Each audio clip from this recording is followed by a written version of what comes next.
Okay guys. Ayan, galing tayo sa Korean grocery. Ito yung binamili natin. Yung kamote. Yan ah. Dalawang balot ang binili natin.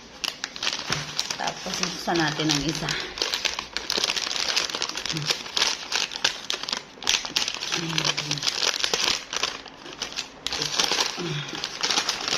Yung guys, so, 4 ang laman. Ayan. Isa. 2. 3. 4.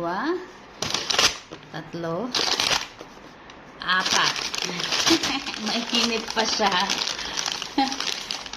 Ano na to eh, niluto sa batong mainit. Ayan. 2 kamote. Let's eat!